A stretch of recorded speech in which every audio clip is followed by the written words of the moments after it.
클릭 감사합니다. 삼테크TV 김선표입니다. 만나서 반갑습니다.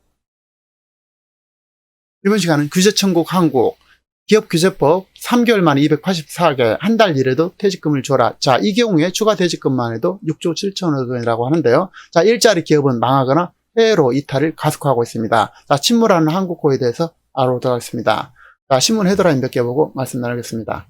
자, 규제에 엇갈린 리쇼링, 미기업 유통 가속화, 한국 기업은 역주행하고 있다.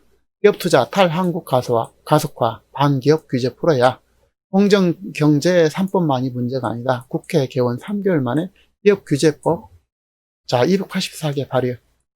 자, 재개 9월이 두렵다. 슈퍼 여당 기업규제법안 강행 우려. 하루 6건꼴 규제법안 기업하기 힘든 규제민국. 자, 오직해서 이제 규제민국이라는 표현까지 썼습니다.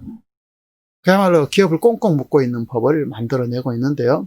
자, 21대 국회에서 규제 관련 법안을 먼저 만든 것이 5월 20일부터 7월 30일 기준 총 274건이라고 합니다. 그 중에서 총 규제 조항이 460개 조항이라고 하고요. 규제 조항이 많은 법안의 상위 5개를 보면 생활물류 서비스 산업 발전 법안 26개고 도시 공업지역 관리 활성화에 따른 특별 법안 17개, 담배사업법 10개, 지역상권 상생 활성화에 관한 법률 10개, 유통산업발전법 9개, 이렇게 각각 이렇게 만들어지고 있다고 합니다. 기업 공정거래 3법만이 문제가 아니라 국회 개원 3개월 만에 기업규제법안을 그야말로 천문학적으로 만들어내고 있다는데요. 이에 대해서 자세히 알아보면요. 한 달만 일해도 퇴직금을 준다고요? 이렇게 돼 있죠. 한 달만 일해도 퇴직금을 준다고요? 기업은 봉입니까? 이러다가 있던 일자리마저 없어집니다. 지난 6월 이수진 더불어민주당 의원 17명 등 17명이 근로자 퇴직급여 보장법 개정안을 발의했다는 소식이 들리자 환경령 한국경영자총협회 노무상담실에는 기업 영세기업의 문의가 빗발쳤다는 것입니다. 한 달 일해도 퇴직금을 받을 수가 있다고 해서 한 달 퇴직금법이라고 불리는 이 법안은 계속 근로기간이 1개월 이상인 근로자에게 퇴직금 지급을 의무화하지 않은 내용을 골자하고 있습니다.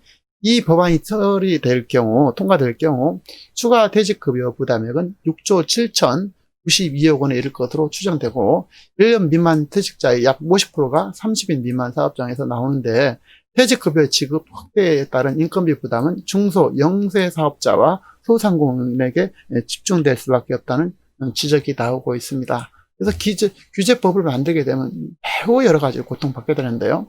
자, 다중대표소송제 도입 및 감사위원 분리 선임, 상법 개정안, 공정위 전속고발권 폐지, 공정거래법 개정안, 금융그룹 감독법 도입 등 이른바 공정경제 3법이라고 불리는 규제법안에 대한 재개 우려가 높아진 가운데 3법 외에도 수많은 기업 규제 법안이 경쟁적으로 발의되고 있는 것으로 나타났습니다. 자, 9월 23일 규제 신설 강화 내용을 종합 안내하는 규제정보 포털과 국회 의안 정보 시스템에 따르면 21대 국회가 개원한 5월 30일부터 지난 21일까지 발의된 4,095건 법안 중 규제 법안은 494건, 12.6%에 달한다는 것입니다. 대한상공회에서는 이 중 284개 법안이 기업 경영에 부담이 될 것이라고 집계했습니다. 이 규제 법안의 절반 이상을 기업을 옥죄는 내용인 것인데요. 자, 지난 16일엔 코로나19로 직격탄을 맞은 대형 유통업체의 영업과 출점을 기존보다 강하게 규제하는 법안이 통과됐습니다. 대형마트의 입점 제한 연장 내용을 담은 유통산업발전법 일부 개정안은 전통시장 1km 이내에 앞으로 5년 더 대형마트를 입점을 금지하고 대규모 점포의 의무 휴업, 영업시간 제한 등을 적용하는 내용이 담겨 있습니다.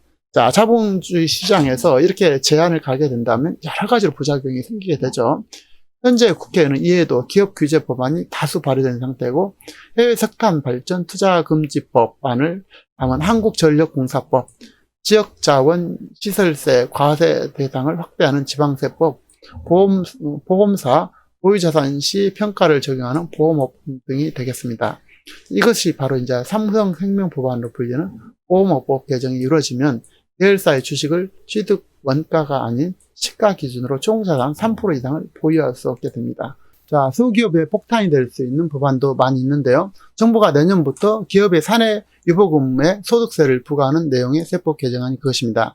1인 주주나 가족기업, 이 단기 순이익이 50% 혹은 전체 자본의 10%가 넘는 초과 유보 소득을 가지고 있으면 이를 배당한 것으로 간주해서 미리 배당 소득세를 14%를 추가로 걷겠다는 내용인데요.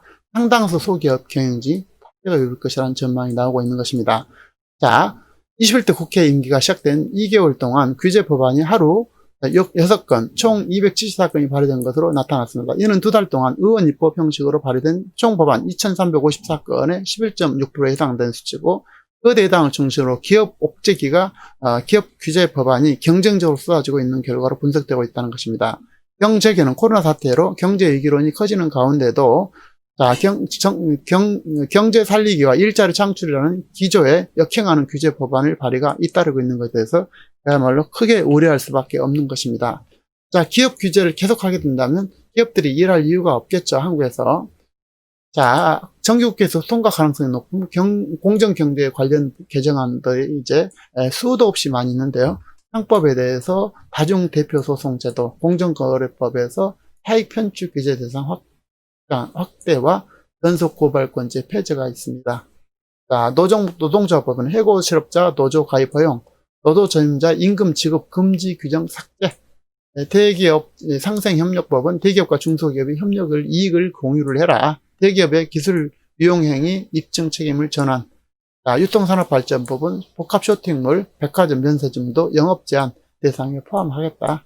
지역상권 생성법은 지자체 또는 활성화 구역 내 대규모 점포의 영업 또는 설치를 금지하거나 제한할 수 있다는 것입니다.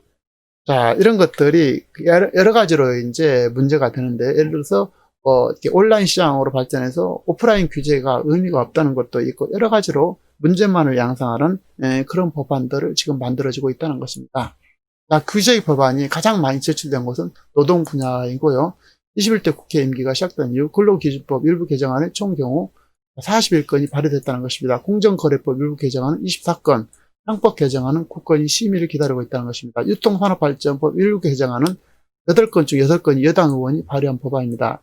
정부 역시 또한 기업 규제 법안의 일환으로 분리되는 공정거래법과 상법 개정안의 입법 예고를 마친 상태이고 국회 심의를 앞두고 있다는 것입니다.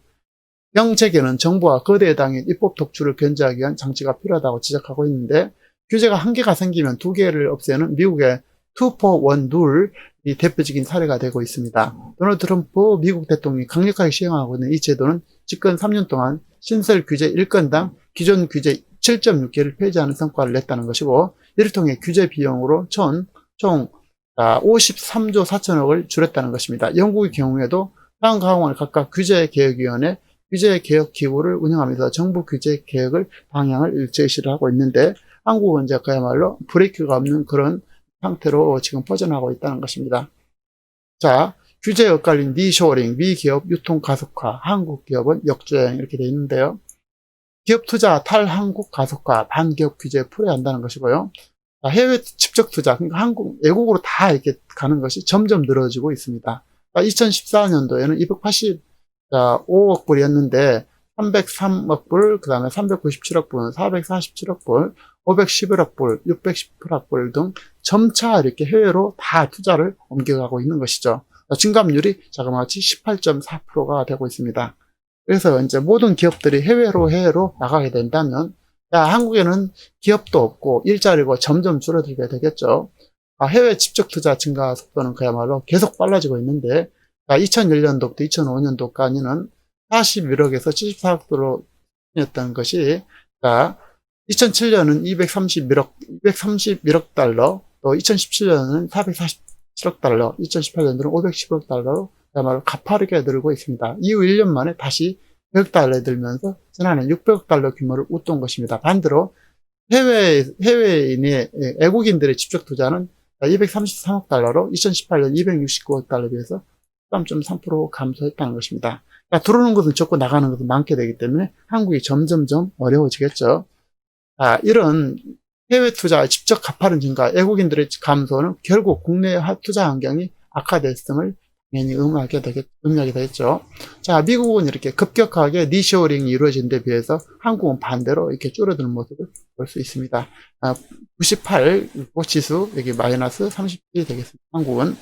자, 미국의 경우는 이렇게 법인세율을 35%에서 21% 낮추는 등 해외에 나간 기업을 국내로 불러들이는 니쇼링 정책을 적극적으로 추진하고 있는데, 단순히 한국 법인세를 낮추자는 것이 아니라 해외에서 들어오려는 기업에 대해서 세제 혜택과 고용 규제를 풀이하는 시점이라고. 법인세 등 세제 개혁은 물론 규제를 대폭 풀이하는데 이것을 점점 규제를 강화하고 옥죄고 있다는 것입니다.